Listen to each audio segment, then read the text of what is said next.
Hey there, welcome to Friends at the Table, an actual play podcast focused on critical no. This isn't that thing. Hi, welcome to Once Upon a Game here on Eric's lovely channel, though unfortunately Eric is a ghost hanging around in our ears. Once Upon a Game is a one-shot role-playing game variety show.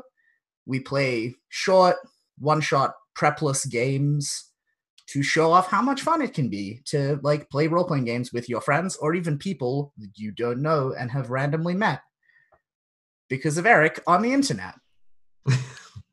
That's what we're doing today. The game we are playing today is called Shipwreckers. I wrote it, I guess. It is a game about Cornwall in the 1780s, a crew of shipwreckers, one night in their lives, and a ship that will soon be smashed to pieces on some rocks to be plundered.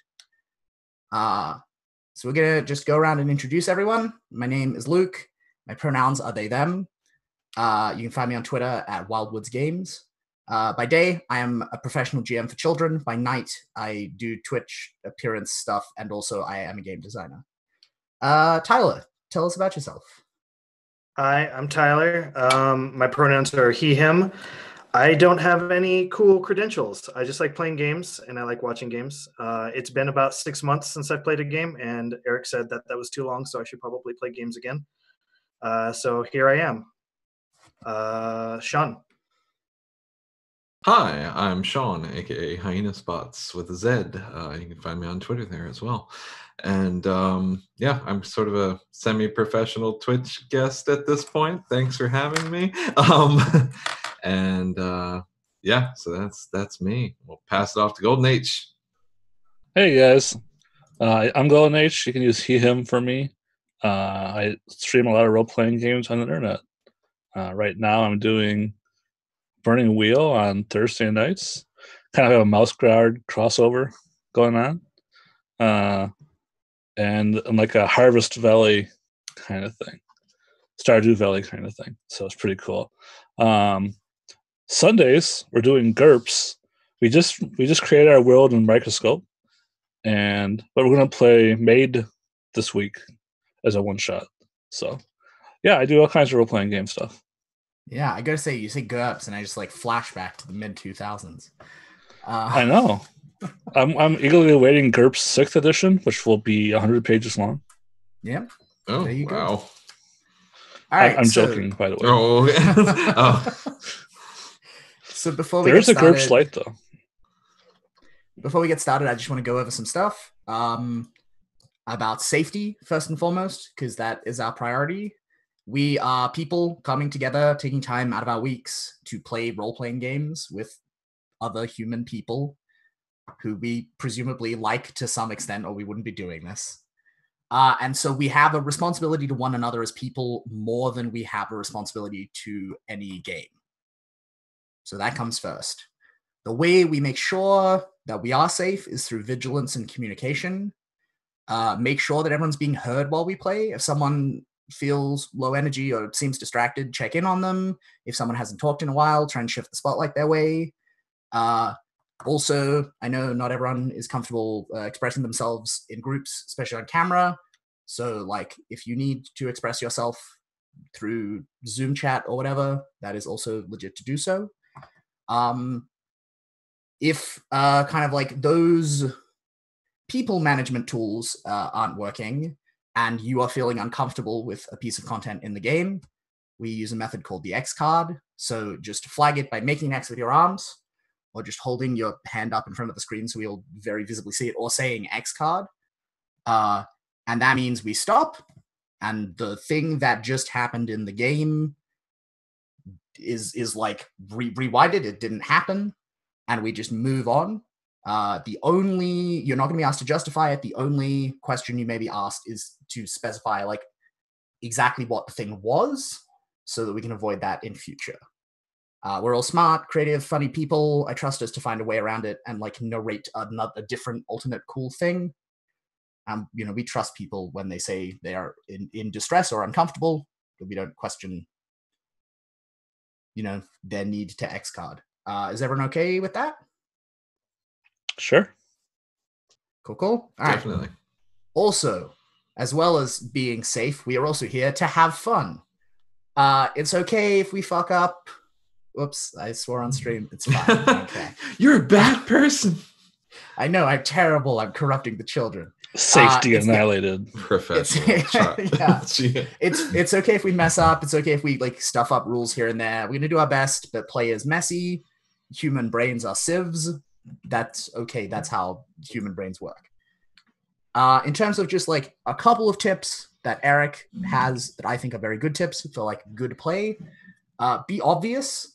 Like say the first thing that comes into your head. It's okay to use tropes or like really basic stereotypes or archetypes, because often what you see as obvious will not be obvious to others. Listen carefully and actively to one another.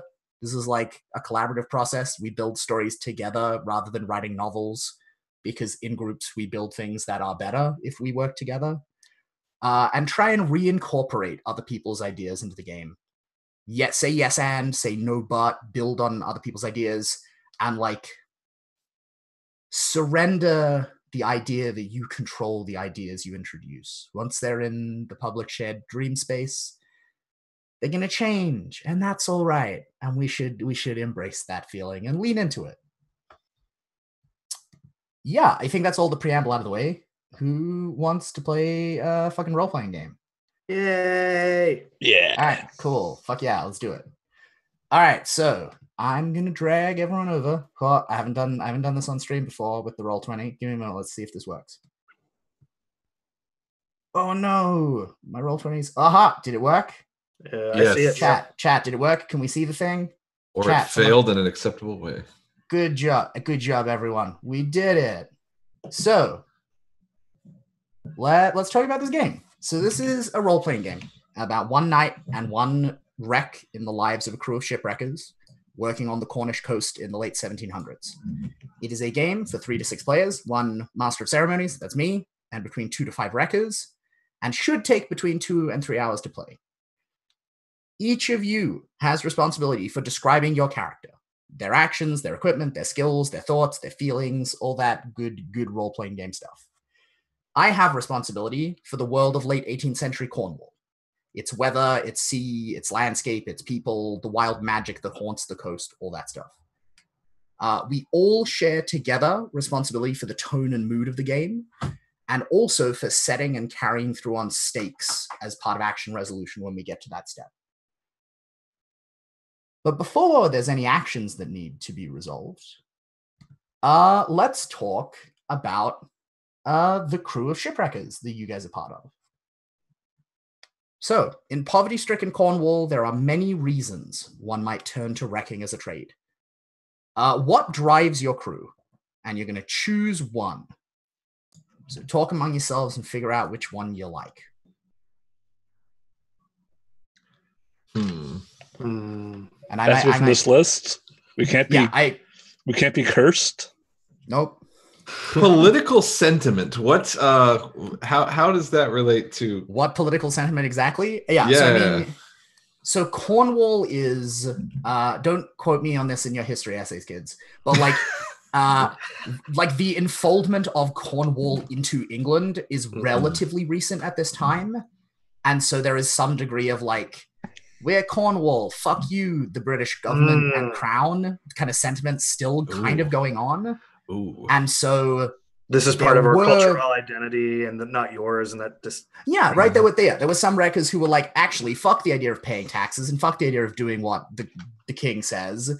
Instead, we're gonna like, if British ships crash on the rocks, we're just gonna fucking take our tax and like go fuck yourself. Correct me if I'm wrong, but sometimes they were also pirates. Oh yeah, like sometimes they were also very much pirates. Like sometimes people are pirates. Sometimes. Exactly. All of these things are possible.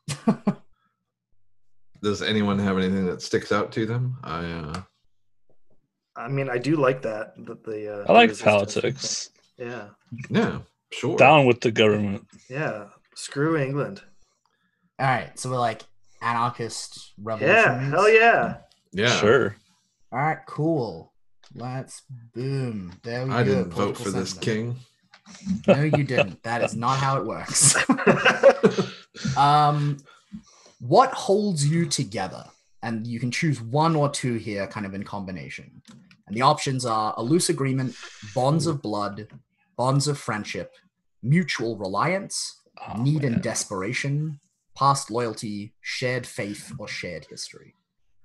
Which one is blackmail? That sounds like either mutual loose reliance Need and or desperation. need and desperation or shared history, I guess. Uh, But like that would only hold some of you to one that wouldn't hold you all together. So I don't know that it's a Sure. valid choice. I mean, if we're also like political insurgents, you know, Yeah. can we all be like part of like a larger revolutionary front? Like we're a cell in the revolution against the monarchy. I don't think it was ever that organized in Cornwall. I got No, you. it's not organized. This is just our way of resisting.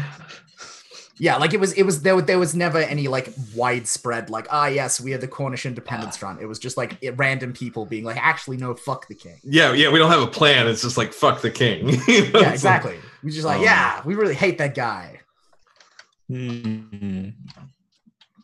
I mean, Okay. I guess that's like, is that a loose agreement? Maybe if we're just Yeah, in that sounds like a loose agreement. It also kind of, if we're flexible with our definitions, it kind of sounds like shared faith.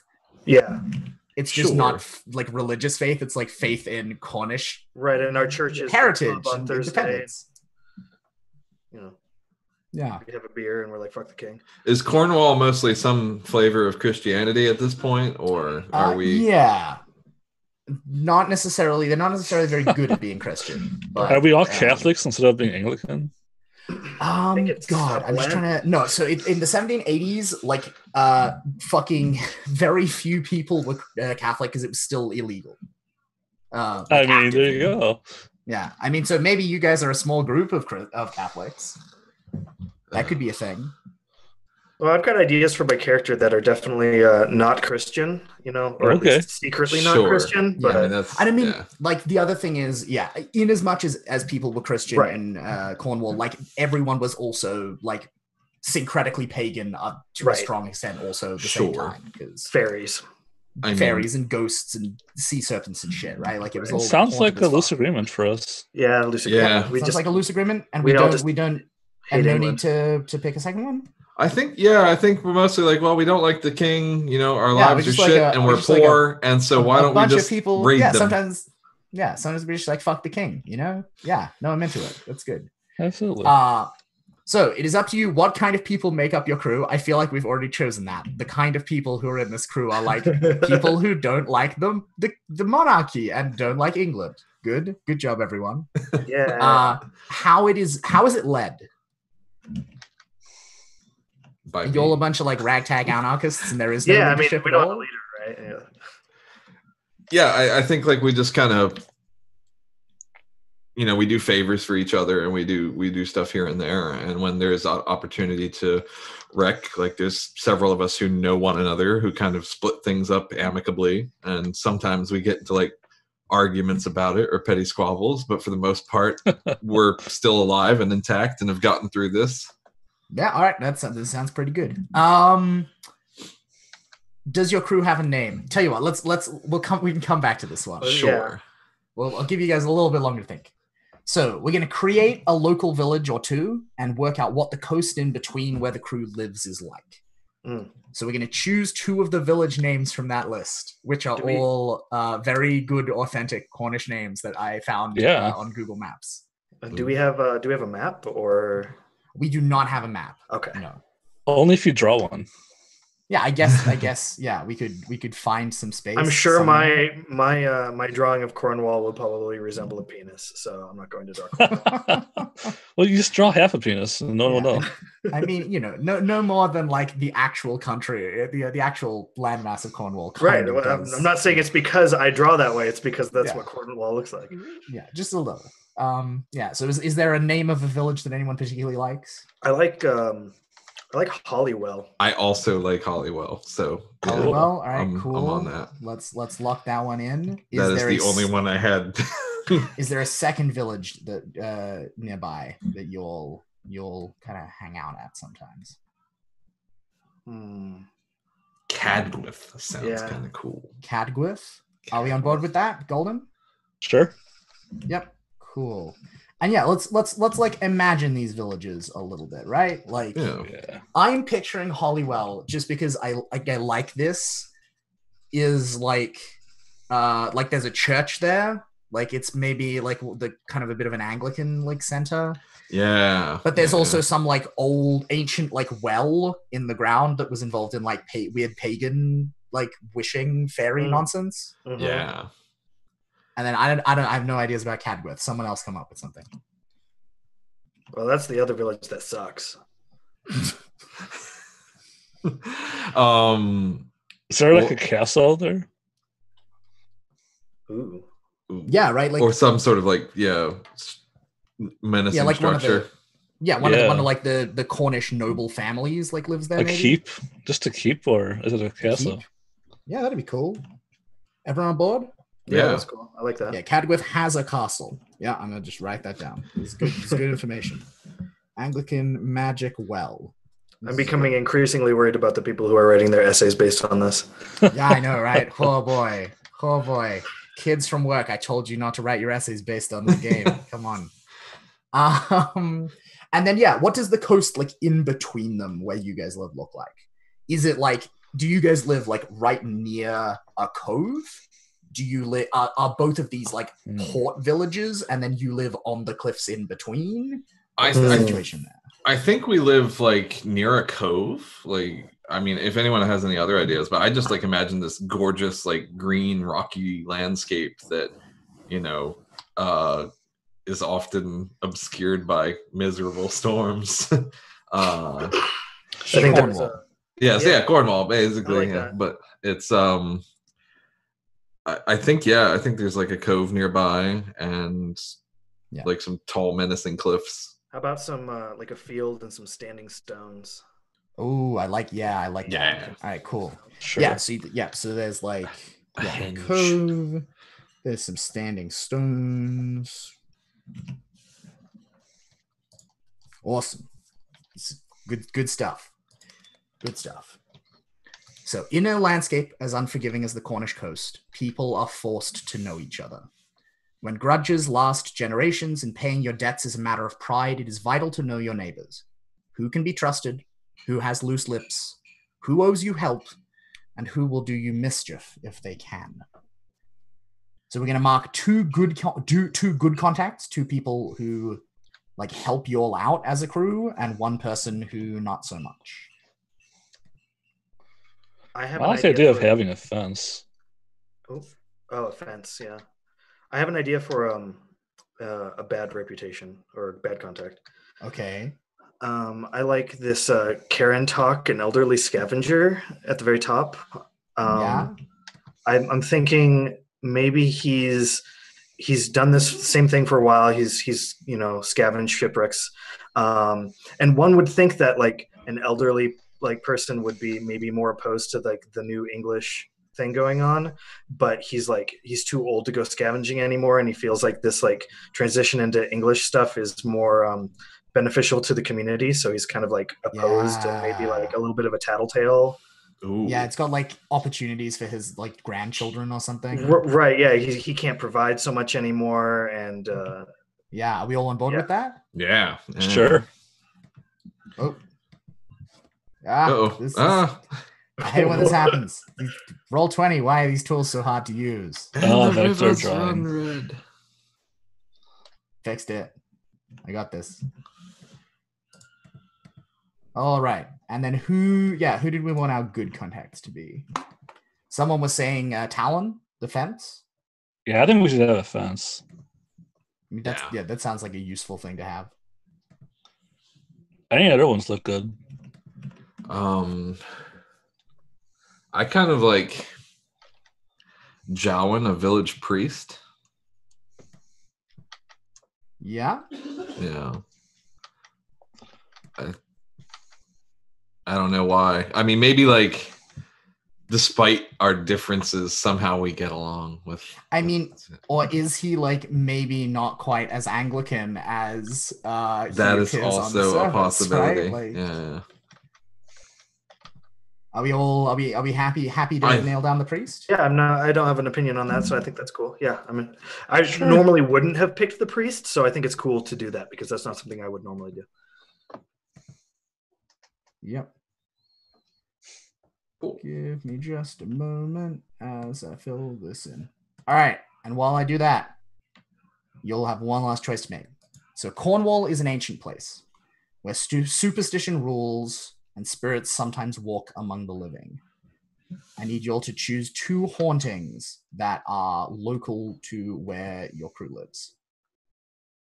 This is my jam right here. I like the beast. Yeah, that's what I was looking at too. Bodmin Beast is a strong choice.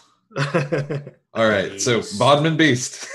Yep, and then what's the second one? I would like personally either the local Peller or fairy troops walking the road by night. I like fairy troops. Really? Okay. Do you? I mean, I'm cool with either of those, but thoughts? I'm super into fairies and will-o-wisps and that spooky stuff. If you have thoughts otherwise, Golden Age or No, I just think it pushes us more into the fantastic, which is fine. Yeah, I mean, this group is always going to be this game is always going to be a little bit spooky. It's also worth mentioning that like all of this stuff is almost certainly like we're not going to fit all of it right into a one-shot game. This is us building a palette from which I will then assemble some bullshit that will be what we'll do. Cool. So like we're just putting options on the table. All right, cool. So we got some fairy troops. Awesome.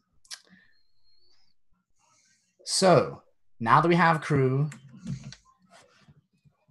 it's time. Imagine for a moment that we're playing in person and that I've set a really cool mood and I've like lit some candles and dimmed the light and there's some storm noise. All right, good job, everyone. Yeah, it's all atmospheric now. Would someone like to volunteer to read us some text to set the scene?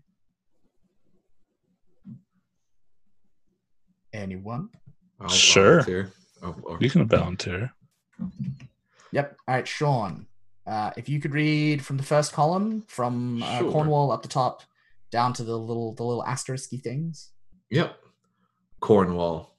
Rugged coastlines of high cliffs and sheltered bays. Flowers growing bright and wild in the headlands. Small villages tucked in sheltered corners out of the wind and rain. People here are poor, scraping out a meager living as farmers, fishers, or miners. Hard labor and long hours for uncertain profit, and there are mouths at home to feed. Small wonder, then, that they say everyone in Cornwall, from the oldest grandmother to the youngest child, is part of the wrecking trade. So when the weather's mood shifts in an instant from sunlight to impenetrable fog, when storms scream between the Isles of Scilly and the mainland and drive the ocean to fury, when the tide and currents drag ships onto the sharp reefs that lurk beneath the waves, and the wind drives them into the inhospitable Cornish coast. On such nights, daring folk gear up with axes and crowbars and pick their way down cliffside paths, braving the elements for plunder and salvage. And tonight, out past the headland on the crawling sea, a ship is struggling, foundering, sinking, and when she washes ashore, you will be waiting. So,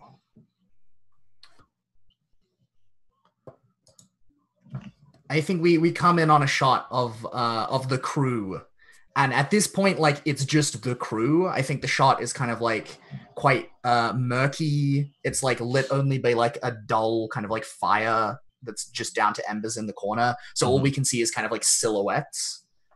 There's no people here yet, just like the group. Huddled inside. We can see out of like a thick lead and glass window, like rain and wind like lashing the coast outside. And then the cry goes up from up in the attic where someone has been like watching through another window. Wreck headed ashore.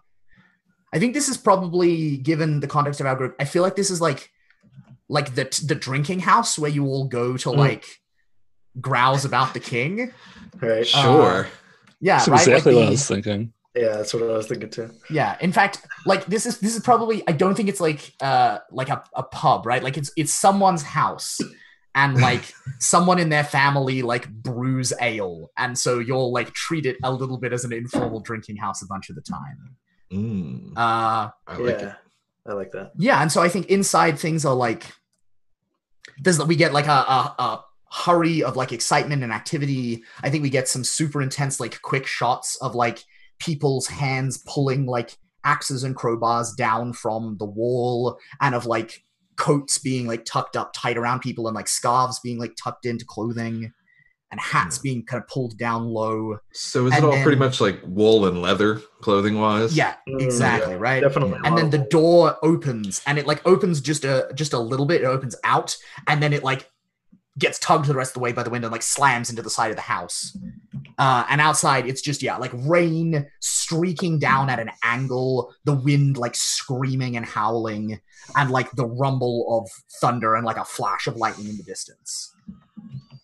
And I think as you'll exit the house, exit this drinking house in this kind of like strobe like lightning lit scene, I think we might turn to our characters. So everyone is going to need to pick a name for their character. That's step one. I want to be Ruin. Strong name. Good choice. Cass Warren. Cass Warren, I love it. Also a good name. And what I might get you guys to do is like pick a color each, and then just like underline your picks as we go through. Sure. So that everyone will have kind of like a character recorded in this kind of column.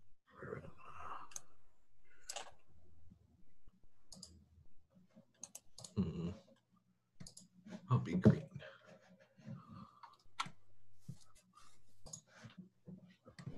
I'm assuming Ruin is like the Cornish version of Rowan. Something like that. I actually don't know. know. That's what it sounds like, but yeah, I don't know what actually like the etymological roots of it are. But what you mean like, you didn't do an inordinate amount of research for this? I did an inordinate amount of research. I didn't do like an etymological depth amount of Gosh. research. I had to draw the line somewhere. Okay, this game took over my life for like a little while. That's good. That's good.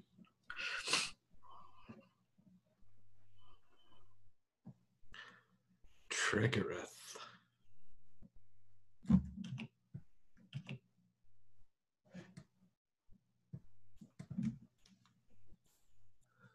Okay. Cool. All right. Cool.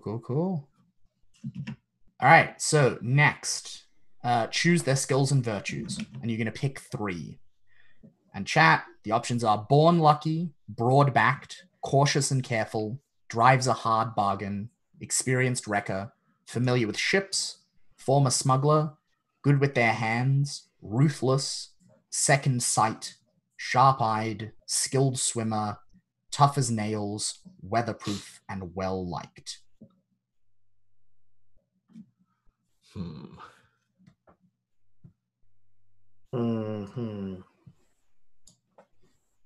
I like second sight.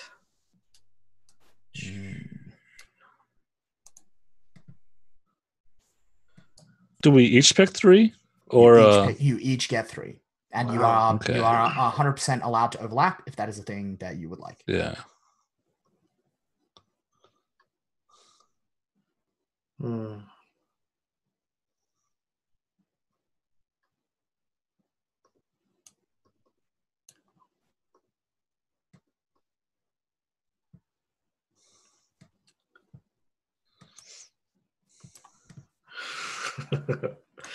Cool. All right, so let's can we start with Cass Warren? Can you tell us, just run through your choices? Yes, Cass Warren, he is good with his hands. He is a skilled swimmer, and he is well liked. Lovely. Rowan? He has second sight, he is ruthless, and weatherproof. Right, okay, so this is going to be a fighty group. That's what I'm getting. And then Triggereth? Triggereth drives a hard bargain, is ruthless, and also is weatherproof. Yep. All right, I'm going to just note that down. So while I just get that all down. So All wreckers carry the following basic equipment: belt knives, coils of rope, hatchets, pickaxes, warm clothes. Each of you gets to pick one additional mundane thing. Maybe, and you can come up with an extra thing here if you want, but things like a burglar's lantern, a cross or Bible, flint and tinder, an inherited blade, lockpicks and chisels, maps of the coast, medical supplies, a pistol, a sharp saw, strong brandy, sturdy shoes, or tobacco. You know, useful stuff that'll help you with what you're doing.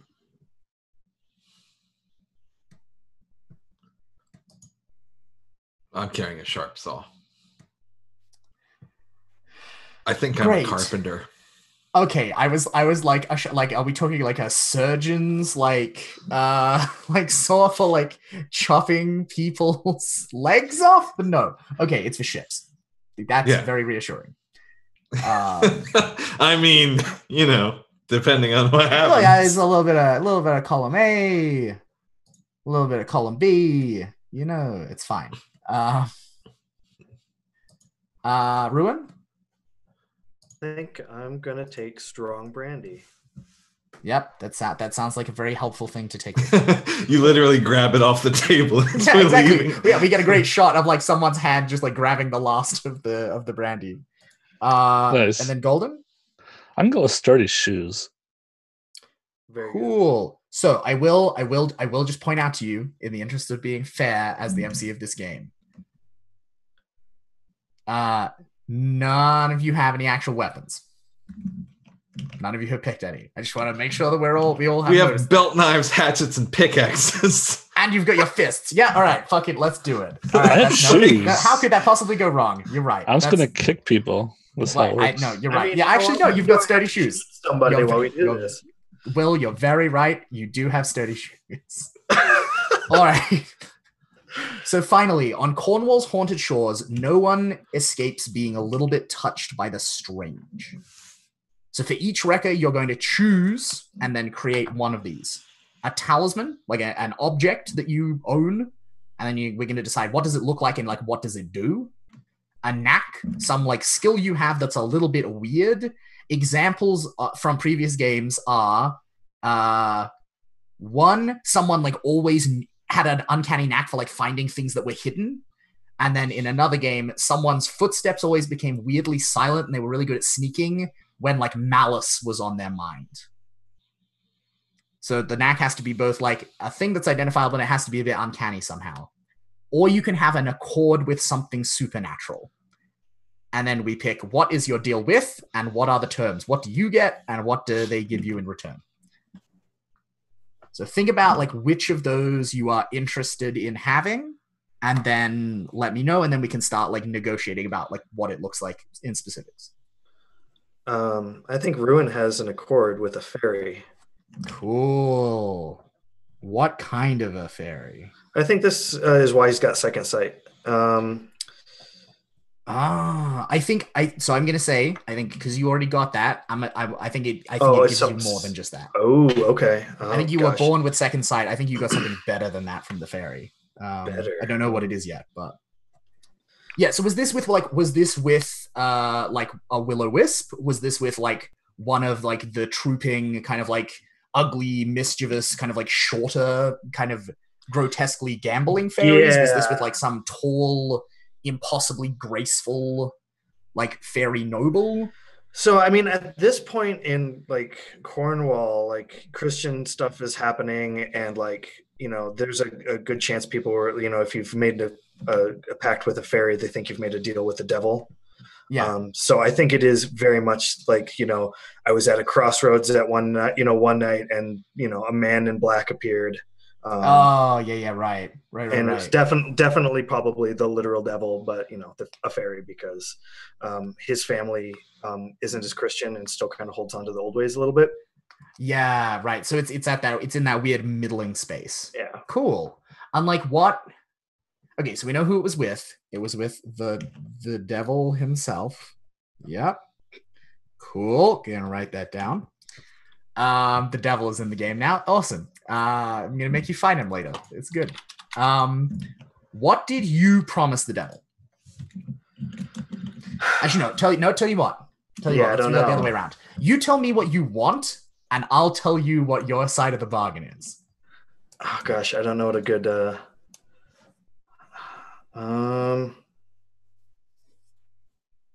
You have like, I don't know, like luck always turns in your favor. You can't like you I think just he's can't die. I You think he's don't die. impossible.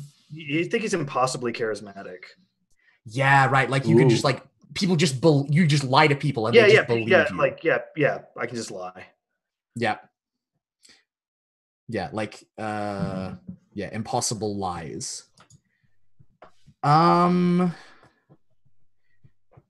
God, I think the cost is right. Like one, your immortal soul on the event of your death, yeah, but like of course. you know that's always in the contract. I think the terms are like you're not allowed to be sincere with people. Okay. Like if you're ever like openly, nakedly, like emotionally sincere with someone, like that violates the bargain. Right. So I got. Oh, actually, no, that's not interesting. Here it Okay. is. Every year, you have to lie to someone and use that power to trick them into their death. Whoa. Like you have to mislead a person into disaster using that power once a year. All right. That's the cost. That's much better. I'm much prouder of myself now. And I think because it's a one shot and I think the year is just about up. Right. Like I think the anniversary of you making the deal is like tomorrow, maybe the day after. And you haven't done it yet. All right. Procrastination. Exactly. Yeah, like lead someone to ruin with your lies. Cass Warren? So I had thought about having an accord, and I don't know if this is a good one, so I'm willing to like think of other things. But I think I have a daughter, and oh boy, okay, she was in love with this Englishman who I hated, like with a passion that Ahab hated Moby Dick sort of hatred. But I love my daughter, and I could not convince her not to wed him. Uh-huh. And so sad again. I feel like I went to the fairies and I somehow struck an accord with them that she would never bear him a child. And I don't know that like that fits into this well. Ooh, boy. But I don't. Yeah. I mean, I like that. I think that's a great piece of like character backstory. Would you like to have gotten another benefit from that as well, or like maybe you were given some object, like a token to seal the pact that has some like talismanic properties of its own while you bear it? That might make some more sense. Yeah, like because I'm super into it, but it's also like it's not very gameable. Yeah, it's let's maybe say like that's definitely a thing you did, and like as a result of that, you either have a knack or a talisman that is like just like a bleed on side effect of your terrible spooky dealing with powers that shouldn't be fucked with. Yeah, the question is what's a good thing for that to do? I'll think about what that. You've done. Yeah. You think about what you've done, Sean. Tregareth.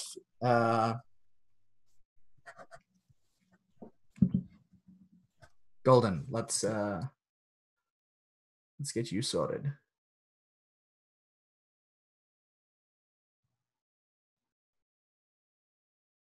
Golden, can you hear us? I think Golden might be frozen. Oh. It looks frozen. Yeah. Golden has been petrified by a Medusa. He will return, gentle viewers, at any moment, I'm sure. Classic. Just trying to avoid the question, as always. You know, like, that's typical. Okay, cool. All right, so Sean, I might go back to you, and I might that's fine. Not give you any time to think. You the just fairies aren't going to give you any time to think about it. On demand. Yep. So be creative, Sean. I can't be creative. No. So I think it's some sort of like protection or some sort of warding talisman, but like twisted in a way. Like what is it like? What does it ward you against? I wonder. I think maybe it's just like animals don't like me or something, and so they keep away. Yeah. Like, because I've just done this horrible thing in defiance of life and nature. Yeah. And so it's not really like...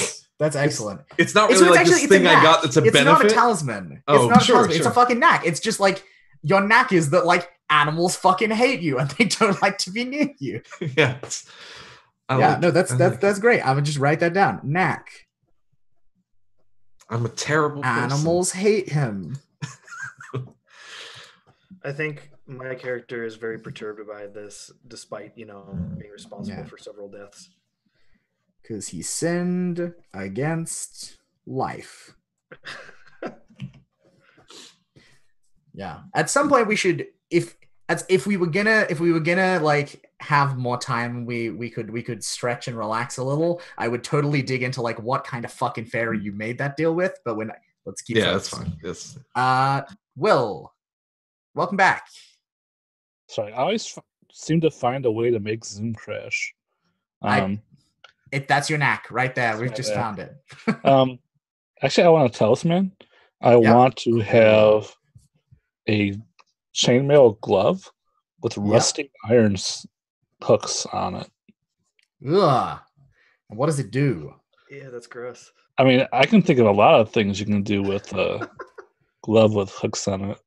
That is legitimate. I suppose my question is more, have a magical thing in addition to that? Yeah, what is the magical thing that it does?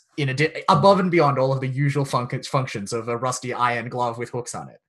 Yeah. Giving people tetanus, that kind of thing. Like, I kind of like the idea that if you use it for climbing, you can never fall. Yeah. Right? Like, it just like, it like hooks into surfaces and it just like never lets go until you want it to. Sure. If you're cool with that. Yeah. Seems pretty useful, actually. Yeah, exactly. So I guess we all know who's not going to be falling off the cliff tonight. Good job. Not unless I lose my glove. All right, that's true. Good. Yeah, let me just note something down here real quick. I'm sure nobody can possibly convince me to take it off. I'm sure that I could not possibly do that. Remember, everyone, this is not a PvP game. This is a game where your characters all do PvP against the king. Stay on track, please. All right. So I think we're like a little bit early, but I almost think we might take our first break here. Like we've got our crew, we've got our characters, and so I think the very last thing we see before we like go to commercial break is this shot of like the characters all like heading out the door. Yeah, someone snatches up a bottle of brandy off the table and like takes a slug to fortify themselves against the cold, and then we get this cut of them all leaving, and then we cut to outside and we see one by one like strobe lit them leaving this drinking house, and I think that's where dogs fleeing down alleys. Yeah, and I think that's where we're going to come back to after the break. So everyone, stay with us. We'll be back in 5 minutes or so. Stay tuned. Catch you all on the flip side.